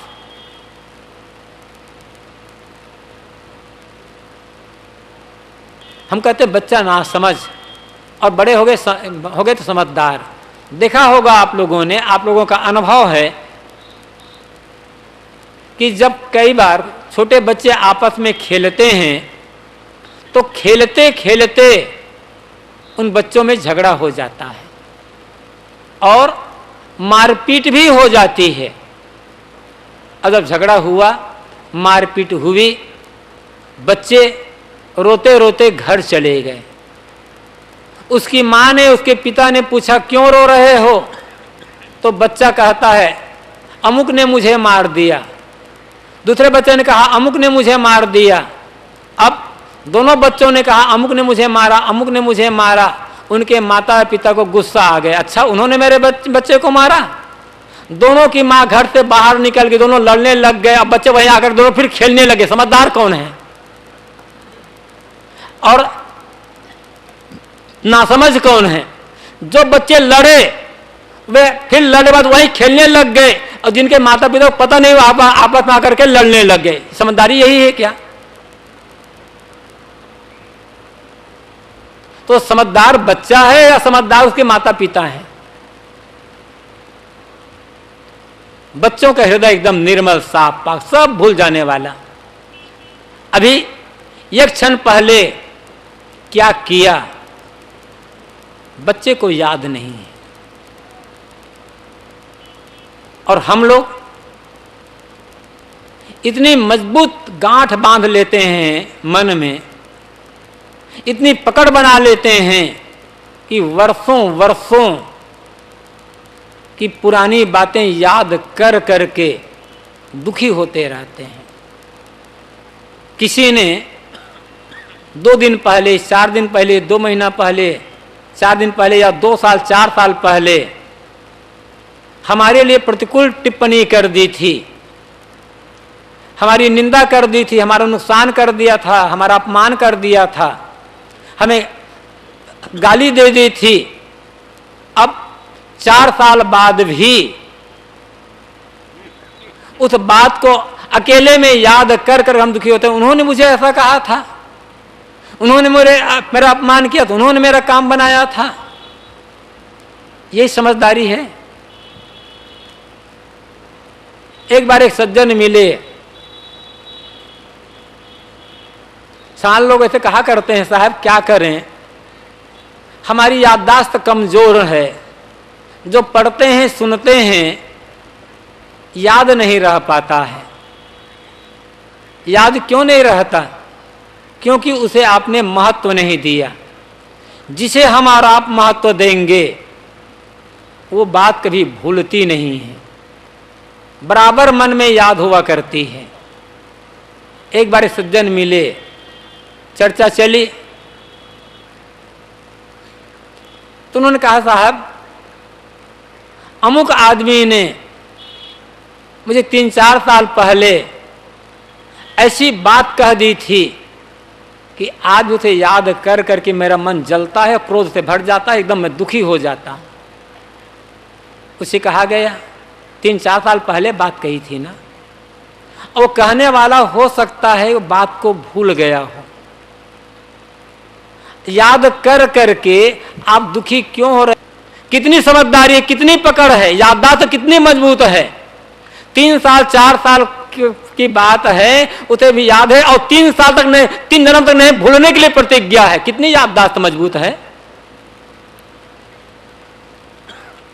क्या ज्ञान की बातें ऐसी ही याद रहती हैं? कल्याणकारी बातें ऐसी ही याद रहती हैं? कहाँ याद रह पाती है? मैं कह रहा था बच्चों का मन कितना कोमल, कितना निर्मल। बच्चों जैसा हमारा मन हो जाए तो जीवन कृतार्थ। इसीलिए बच्चों को भगवान का रूप कहा जाता है, बाल भगवान। छोटा बच्चा कभी कोई गलती कर देता है, कभी किसी चीज को बिगाड़ देता है, तोड़ देता है। घर के जो बड़े लोग हैं, माता पिता या अन्य बुजुर्ग, बच्चे गलती दे करके कभी गुस्सा कर देता, कभी का थप्पड़ लगा भी देता है, तो दूसरे लोग कहते हैं अरे क्यों मारते हो, वो तो कुछ जानते नहीं है, वो तो बाल भगवान है। बच्चे को बाल भगवान कहा जाता है। घर में किसी जवान ने या किसी अधेड़ ने, बूढ़ा ने कोई गलती कर दिया, कोई चीज बिगाड़ दी, हानि कर दिया, और दूसरा आदमी कोई डांटने लगा तो कोई नहीं कहता है अरे क्यों डांटते हैं, वो तो जवान भगवान है। ऐसा कोई कहता है क्या? जवान भगवान नहीं कहा जाता, बाल भगवान कहा जाता। क्यों? सरल हृदय, निश्चल हृदय, निष्पाप मन, निष्कलुष मन। वही निष्कलुष मन हमें बना करके रखना है, निश्चल मन बना करके रखना है, निष्पाप मन बना करके रखना है। जीवन कृतार्थ पाना कहाँ है, करना कहाँ है? सदगुरु कबीर कहते हैं जहिया जन्म मुक्ता हता तहिया हता ना कोई। जब तुम्हारा जन्म हुआ था तो तब तुम्हारे पास कोई बंधन नहीं था, कोई पाप नहीं था, कोई विकार नहीं था, कोई दुराचार नहीं था, तुम तो मुक्त थे। हमें अपनी इस मुक्ति को, अपनी इस निष्कलुषता को, निष्पापता को बना करके रखना है। वही हमारी मौलिकता है, निष्कलुषता, निर्मलता, निष्पापता, सरल सहज, हमारी यही मौलिकता, यही वास्तविकता है। और इसको हम बना करके रख सकें, जीवन कृतार्थ। करना कुछ नहीं है, जितना हम करते चले जाते हैं उतना अपने को बिगाड़ते चले जाते हैं। मैं ये नहीं कह रहा हूं कि आप व्यवहार का काम करना छोड़ दें, व्यवहार का काम तो करना है, लेकिन व्यवहार का काम करें केवल सेवा समझकर, कर्तव्य समझ करके। हमारे जीवन में अनेकों का उपकार है, अनेकों के सहयोग से हमारा जीवन चल रहा है। हमारा कर्तव्य होता है कि जो कुछ हमसे बन सके सेवा करें, जो कुछ करें आप सेवा समझ करके करें, लेकिन सेवा का प्रतिफल न चाहें, सेवा का प्रतिदान न चाहें, निष्काम होकर के सेवा करें। निष्काम होकर के सेवा करेंगे तो सामने वाला यदि कोई प्रतिफल नहीं दिया, उपकार नहीं माना, तो मन में विकार नहीं होगा, शिकायत नहीं होगी। जहां कामना आई वहां शिकायत होगी, तनाव होगा, मन में विकार आएगा, व्यवहार बिगड़ेगा। निष्काम सेवा, यही जीवन जीने का सुंदर तरीका। गुरुदेव जी प्रायः ये कहा करते थे, जितना तुमसे हो सकता है उतनी सेवा करो। अपने कर्तव्य में, अपने कर्मों में कहीं चूको मत। दुर्भाग्य से हमारा देश धार्मिक देश कहा जाता है। धार्मिक देश कहना दुर्भाग्य नहीं है, हमारा देश धार्मिक देश कहा जाता है। जितने मंदिर, जितने मस्जिद, जितने गुरुद्वारा या अन्य धार्मिक स्थल हमारे देश में हैं, उतना दुनिया में कहीं अन्य देश में नहीं होगा। गली गली में यहाँ भगवान बैठे हुए हैं, और एक एक गली में एक एक नहीं, दो दो चार चार भगवान बैठे हैं। घर घर में पुजारी लोग बैठे हैं, धार्मिक लोग बैठे हैं, लेकिन जितनी कामचोरी हमारे देश में है शायद विश्व में और कहीं हो। कामचोरी को ही हमने धार्मिकता मान लिया है, कामचोरी को हमने पूजा मान लिया है। हम पुजारी हैं, हम धार्मिक हैं, हमें काम क्या करना है। और कहीं सरकारी नौकरी मिल गई तब तो और पूछना ही क्या। सरकारी नौकरी में तो कामचोरी हद से ज्यादा है। किसी ने व्यंग में कहा है, अब मामला कुछ सुधर रहा होगा, मैं नहीं कह सकता। किसी ने व्यंग किया था कि सरकारी अफसर, सरकारी बाबू, सरकारी जो कर्मचारी हैं उनकी दशा कैसे होती है। 12 बजे तक भेंट नहीं, 3 के बाद नहीं, 12 बजे तक लेट नहीं, 3 के बाद भेंट नहीं। 12 बजे तक आ रहे हैं तो कोई लेट नहीं हुआ है अभी, और 3 के बाद जाओ तो भेंट नहीं होगी बाबू से। तो 12 बजे तक लेट नहीं, 3 के बाद भेंट नहीं, है सरकारी दफ्तरों का रूल जैसा बन गया है। और बड़े धार्मिक हैं, बड़े पुजारी हैं, ये धर्म काम ना आएगा, ये पूजा काम ना आएगी। ये सब ढकोसला, दिखावा, अपने साथ अत्याचार, देश और समाज के साथ अत्याचार, जो जहां हैं, चाहे सरकारी नौकरी हो, दुकान हो, व्यापार हो, घर गृहस्थी का, खेती बाड़ी का काम, या साधु मार्ग में जो आए हैं, जो जहां हैं, पूरी निष्ठा से, पूरी तत्परता से और पूर्ण समर्पण से सेवा करें। सेवा से ही, कर्म तत्परता से ही दुनिया में मंगलमयता होती है। लेकिन सेवा करते हुए भी कामना न रखें। मन में कोई चाहना इच्छा ना रखें, पूर्ण निष्काम होकर के सेवा करें। सेवा करेंगे, निष्कामता रहेगी, तो जैसे हम मुक्त होकर के पैदा हुए थे, जीवन वैसे ही मुक्त होकर के समाप्त हो सकता है। सदगुरु कबीर हमें साखी में पंक्ति में सीख देते हैं, अपनी मौलिकता को तो याद करो। तुम पैदा हुए थे तो तुम्हारे पास कौन सा बंधन था? मुक्त होकर पैदा हुए थे, कोई बंधन ना बनाए। और बंधन करता है वासना, चाहना, कामना। वासना जहां होगी, चाहना, कामना जहां होगी, वहां बंधन बन गया। निर्वासनिक होकर के जीवन जिए, निष्काम और कामनाहीन होकर के जीवन जिए। बस सुंदर जीवन जीने का और दुनिया से मुक्त होकर के जाने का यही रास्ता है। श्रद्धे से साहब जी विराजमान है, अपनी वाणी को यहीं पर विराम देता। मुझ मंगल में संत समाज, आदरणीय साध्वी समाज, धर्म प्रेमी सज्जनों, श्रद्धामूर्त देवियों एवं प्रिय बच्चों, श्रद्धेय श्री साहिब जी के श्रद्धांजलि का कार्यक्रम कल बहुत ही स्वस्थ वातावरण में अनेक मनीषी, संत, विद्वज्जन, भक्त सज्जन देवियों ने बड़े भाव से श्रद्धा सुमन समर्पित किए। त्रिदिवसीय कार्यक्रम का आज यह दूसरे दिन का प्रथम सत्र है। संसार में अनेक संप्रदाय हैं, अनेक गुरुजन हैं, अनेक मान ग्रंथ हैं। इसलिए उनकी मान्यताओं में, उपासना पद्धति में, वेशभूषा में बहुत बड़ा अंतर दिखाई देता है।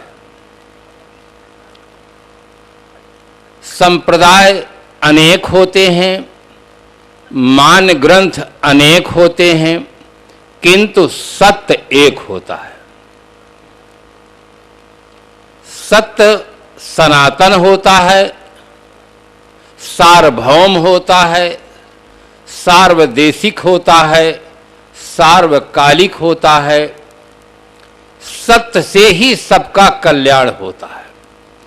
असत्य से न आज तक कल्याण हुआ है किसी का और न कभी होगा। इसीलिए हमारी आस्था सत्य में होनी चाहिए। आपके मन में एक प्रश्न उठ सकता है कि वो सत्य क्या चीज है जो सार्वभौम हो, सार्वदेशिक हो, सार्वकालिक हो, जिस पर कभी भी कोई व्यक्ति संदेह न कर सके। वो सार्वभौम तत्व क्या है? भारतीय परंपरा में बहुत सुंदर चिंतन किया गया है। कहा गया है राम नाम सत्य है, अंत में सबकी यही गत है। लोक मान्यता ऐसी है जो दिखे सो सच और न दिखे सो झूठ। वास्तविकता ऐसी है जो दिखे सो झूठ और न दिखे सो सच। यह वास्तविकता है। इस वास्तविकता का बोध एक दिन सबको होता है। जिस दिन किसी का शरीर छूट जाता है, उस दिन सभी को यह साफ साफ पता चल जाता है कि जो नहीं दिखता है वही सच है। उस दिन सभी कहते हैं कि राम नाम सत्य है। उस दिन कोई नहीं कहता कि शरीर सत्य है, संसार सत्य है। एक भी व्यक्ति नहीं कहता। यहां तक साफ साफ कहते हैं कि जिससे नाता था वो तो चला गया, अब यह मिट्टी रह गई, इसका दाह संस्कार करो। रोते इस जग की अनित्यता पर सभी विश्व को छोड़ चले। कुछ तो चढ़े चिता के रथ पर, कुछ कब्रों की ओर चले। अपनी परंपरा के अनुसार उस तत्व के न रह जाने पर या तो लोग जमीन में दफना देते हैं या आग लगाकर फूंक देते हैं, कहीं कहीं पर नदियों में इस प्रकार से छोड़ देते हैं। तो जो सत तत्व है उसको भारतीय परंपरा में राम शब्द से प्रयोग किया गया। एक पदार्थ के बोध के लिए अनेक भाषाओं में अनेक शब्दों का प्रयोग होता है। ठीक इसी प्रकार से शरीर के अंदर एक ऐसी सत्ता है जो चिन्मय सत्ता है, ज्ञानमय सत्ता है, जिसका होना ही जीवन है, शरीर में न रह जाना ही मृत्यु है। उस सत्ता के बोध के लिए अपनी अपनी भाषा में कोई उसे खुदा कहता है, कोई गाड कहता है, कोई ब्रह्म कहता है, कोई आत्मा कहता है, कोई जीव कहता है। ये सब भाषाओं के शब्द। पदार्थ एक है जो अभौतिक पदार्थ है, चिन्मय पदार्थ है, चैतन्य पदार्थ है, जिसके होने से तन मन क्रियाशील हैं। जैसे विद्युत रहती है तो पंखा भी चलता है, ट्यूबलाइट बल्ब भी जलते हैं, कल कारखाना भी चलते हैं। इसी प्रकार से शरीर के अंदर जब तक चेतना रहती है, सब अंग सब इंद्रियां काम करती हैं। चेतना के न रह जाने पर शरीर निष्क्रिय हो जाता है। वो एक ऐसी सत्ता है। उस सत्ता का नाम हम अपनी परंपरा के अनुसार कुछ भी दे सकते हैं। गीताकार ने पहले समन्वय किया, उपदृष्टानुमंता चा भर्ता भोक्ता महेश्वरा परमात्मेति चाप युक्तो देहे अस्मिन पुरुषा परा। इस देह में रहने वाला पुरुष उपदृष्टा, अनुमंता, भर्ता, भोक्ता, परमात्मा, महान ईश्वर है। तो इस प्रकार से गीताकार ने बहुत सुंदर समन्वय किया है। संत सम्राट सदगुरु कबीर साहब ने कहा, समझे की गति एक है, जिन समझा सब ठौर, कहाँ ही कबीर ये बीच के बल कहीं और की और। जितने समझदार व्यक्ति हैं सबकी गति एक समान है, स्थित एक समान है। जो बीच के लोग हैं वे अन्यथा कथन करते हैं। इसलिए हमें सबको शब्दों पर ध्यान नहीं देना चाहिए, तथ्य की ओर हमारा चिंतन जाना चाहिए। संस्कृत के वेदांती होंगे, वो कहेंगे कि अयम आत्मा ब्रह्म हो, ये आत्मा ही ब्रह्म है। सदगुरु कबीर साहब ने कहा, आत्म मार पसाड़ ही पूजे, उनमें किछो न ज्ञाना। आत्म शब्द का भी प्रयोग किया, जीव शब्द का भी प्रयोग किया। तो इस प्रकार से शब्दों को लेकर विवाद में नहीं पड़ना चाहिए। कोई व्यक्ति अपनी भाषा में उसको गाड कहता है, वो भाषा है। तथ्य की ओर हमारा ध्यान जाना चाहिए। और जो शब्दों को लेकर विवाद करते हैं, तथ्य की ओर ध्यान नहीं देते हैं, वे समझदार नहीं कहे जा सकते। आप कह सकते हैं कोई उदाहरण दें जिससे बात समझ में साफ साफ आ जाए। एक पिता था, उसके 2 बच्चे थे। दोनों बच्चे प्राथमिक शाला में पढ़ते थे। प्रातःकाल का समय था, दोनों बच्चे गणित लगा रहे थे। छोटे भाई ने कहा, गुरुजी ने पढ़ाया है 6 धन 4 बराबर 10 होता है। बड़े भाई ने तुरंत कहा, तुम बेवकूफ, तुम्हारे गुरु बेवकूफ।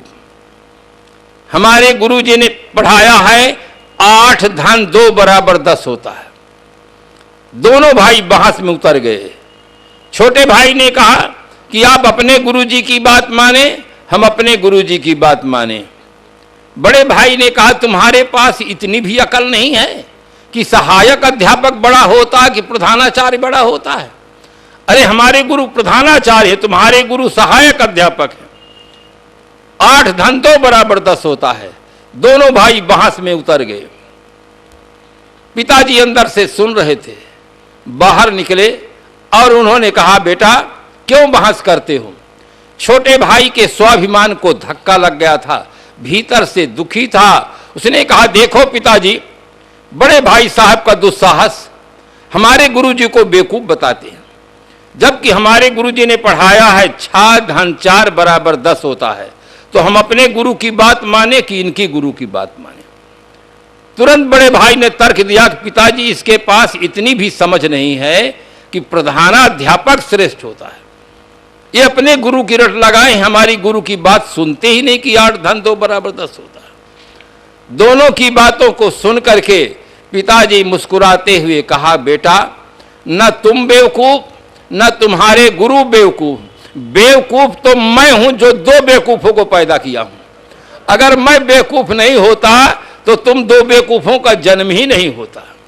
अरे 6 धन 4 बराबर 10 हो गया, 8 धन 2 बराबर 10 हो गया, तो झगड़ा किस बात का? केवल शब्द का ही झगड़ा तो है। तथ्य की ओर ध्यान नहीं जाता है, तथ्य की ओर हमारा ध्यान जाना चाहिए। शरीर के अंदर से अगर चेतना हट जाए तो न मंदिर में पूजा हो सकती है, न मस्जिद में अजान हो सकती है, न गिरजाघर में प्रार्थना हो सकती है, न कोई वैज्ञानिक अनुसंधान कर सकता है, न कर्मचारी कोई काम कर सकता है, न व्यापारी कोई व्यापार कर सकता है, न कृषक कोई खेती का काम कर सकता है। सब काम ठप हो जाएगा। उस शक्ति को अपनी अपनी भाषा के अनुसार लोग नाम देते हैं, इसलिए भाषा के विवाद में नहीं पड़ना चाहिए। हमें निष्पक्ष होकर के सत्य और तथ्य का अनुसंधान करना चाहिए। संत सम्राट सूर कबीर साहब ने कहा, आत्म ज्ञान बिना नर भटके, कोई मथुरा कोई काशी, पानी में मीन पियासी, मुझ सुन सुन आवे हांसी। संत सम्राट सूर कबीर साहब का यह भजन बहुत प्रसिद्ध है। आज के इस वैज्ञानिक युग में भी आदमी आत्मज्ञान के अभाव में भटक रहा है। आधुनिक युग में शिक्षा का विकास बहुत हुआ है, बौद्धिक विकास बढ़ा है। आज अगर व्यक्ति उच्च शिक्षा प्राप्त कर लेता है तो उसे कुछ चीजें ऐसी हैं सुलभता से प्राप्त हो जाती हैं, जैसे पद मिल जाता है, पैसा मिल जाता है, प्रतिष्ठा मिल जाती है और जीवन साथी पति या पत्नी मिल जाते हैं। उच्च शिक्षा प्राप्त व्यक्ति को 4 चीजें सुलभता से प्राप्त होती हैं, पद, पैसा, प्रतिष्ठा, पत्नी या पति। 4 चीजें प्राप्त होती है सुलभता से। किंतु जीवन की जो सबसे बड़ी समस्या है, उस समस्या का समाधान आज के शिक्षा में नहीं है। आप प्रश्न कर सकते हैं, आज की सबसे बड़ी समस्या क्या है? आज की नहीं, सदा सर्वदा से जीवन की सबसे बड़ी समस्या है संयम। इस समस्या का समाधान न कर पाने के कारण से आदमी का स्वतंत्र जीवन परतंत्र हो जाता है। रूसो ने लिखा, man is born free but everywhere in chains. आदमी स्वतंत्र होकर जन्मा है किंतु अनेक बंधनों में जकड़ गया है। इसका मूल कारण क्या है? संयम का अभाव। संयम न होने से आज का आदमी, हम एक तरफ देखते हैं तो आकाश में उड़ रहा है, धरती तल पर सनसनाते हुए दौड़ रहा है, जल में मछलियों की तरह तैर रहा है, किंतु दूसरे पहलू पर जब देखते हैं तो आज का आदमी संयम के अभाव में ये कह रहा है, साहब दम टूट सकता है, बीड़ी और बोतल नहीं छूट सकता है। दम टूट सकता है, बीड़ी और बोतल नहीं छूट सकता है। मर जाने के लिए तैयार है कि मर तो सकते हैं किंतु बीड़ी और बोतल नहीं छूट सकता। उच्च शिक्षा प्राप्त हैं, ऑफिसर हैं, कलेक्टर हैं, बैरिस्टर हैं, मिनिस्टर हैं, किंतु सिगरेट के बिना नहीं रह पा रहे हैं, शराब के बिना नहीं रह पा रहे हैं, मछली अंडा के बिना नहीं रह पा रहे हैं। उच्च शिक्षा प्राप्त हैं, सब चीजों का सुधार कर रहे हैं, अपना सुधार भर नहीं कर रहे हैं। कितने लोग देश को सुधारने का दंभ करते हैं, देश को सुधारने के लिए रात दिन प्रयास करते हैं और अपना सुधारने की तरफ उनका कोई ध्यान ही नहीं जा रहा है कि हम क्या खाते हैं, क्या पीते हैं, कैसे जीवन जीते हैं, इसकी तरफ उनका कोई ध्यान नहीं जा रहा। जीवन की सबसे बड़ी समस्या संयम है। अगर इस एक समस्या का समाधान हो जाए तो हमारे घर, परिवार, समाज, देश और विश्व की अनेक समस्याओं का अस्थाई समाधान हो सकता है। जब तक आदमी इस समस्या का समाधान नहीं कर लेगा, चाहे वो जितनी बाहर की योग्यता प्राप्त कर ले, चाहे जितना बड़ा ऐश्वर्य प्राप्त कर ले, उसका जीवन भर निर्विकार नहीं बन सकता है, पवित्र नहीं हो सकता है और सब हो सकता है। इसलिए सबसे ज्यादा आवश्यक है कि जीवन की जो सबसे बड़ी समस्या है, इस समस्या का समाधान के लिए हम संत गुरुजनों के पास जाएं।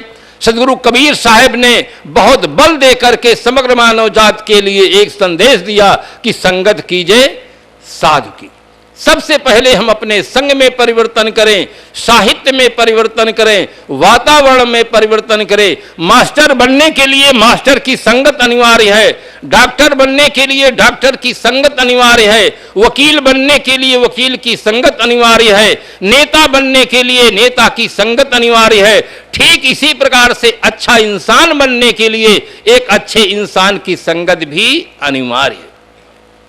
संतों से दूर रह करके हम धन कमा सकते हैं, परिवार बढ़ा सकते हैं, किसी पद पर प्रतिष्ठित रहकर कार्य कर सकते हैं, किंतु बंधुओं याद रहे, संतों से दूर रहकर हम अपने जीवन को निर्विकार नहीं बना सकते हैं, निर्मल नहीं बना सकते हैं। इसीलिए सदगुरु कबीर साहब ने कहा संगत कीजिए साधु की। आज आवश्यकता है हम अपने जीवन की समस्याओं का स्वयं समाधान करें। अपनी जिंदगी आप पैदा कर, अगर जिंदों में है वो जिंदगी क्या है जो जिंदगी न बदल दे, वो कोई जिंदगी नहीं है। जिस जिंदगी को पाकर अगर हम जिंदगी में परिवर्तन नहीं कर सकते हैं, अपने जीवन में रूपांतरित नहीं कर सकते हैं, वो कोई जीवन नहीं है। इसलिए हर आदमी के मन में साहस होना चाहिए। अगर तुम ठान लो तारे गगन के तोड़ सकते हो, अगर तुम ठान लो तूफान का पथ मोड़ सकते हो, अगर तुम ठान लो तो विश्व के इतिहास में अपने सुयश का एक नव अध्याय भी तुम जोड़ सकते हो। मनुष्य के पास बहुत बड़ा पावर है, बहुत बड़ी शक्ति है। उस शक्ति को जागृत करने के लिए हमें सद्गुरु चाहिए, संत चाहिए। श्रद्धेय श्री साहब जी का जीवन जलते हुए दीपक की तरह था। जैसे एक जलता हुआ दीपक अनेक बुझे हुए दीपक को जला देता है, इसी प्रकार से साहब का जीवन अनेक व्यक्तियों को इस प्रकार से, भक्तों को, सज्जनों को, देवियों को, संतों के जीवन में उनका दिव्य प्रकाश मिला और आज उन सबको एक पवित्र जीवन, एक अच्छा जीवन जीने का सौभाग्य प्राप्त हुआ। इन्हीं शुभकामनाओं के साथ मैं अपनी वाणी को विराम देता हूँ। साहेब विराजमान है परम पूज्य आचार्य धर्मस्वरूप साहेब जी। आपसे विनम्र प्रार्थना है कि आप अपने गहन गंभीर विचारों से हम सबको लाभान्वित करने की कृपा करें। धर्म प्रेमी सज्जनों था देवियों, मनुष्य के जीवन में समझ का सर्वाधिक महत्व है, ज्ञान का सर्वाधिक महत्व है। जब समझ हमारे पास आती है संग स्वाध्याय के द्वारा, तो सबसे पहले हम अपने जीवन को समझते हैं या समझना चाहिए। जीवन को समझेंगे नहीं हम तो सांगो पांग जीवन को जी नहीं सकते हैं। और जीवन जीना है, इतना सुंदर जीवन मिला है जिसकी प्रशंसा समग्र शास्त्रों में। किसी ने कहा नहीं मानुषात श्रेष्ठतरम ही किंचित, किसी ने कहा बड़े भाग मानुस्तन पाव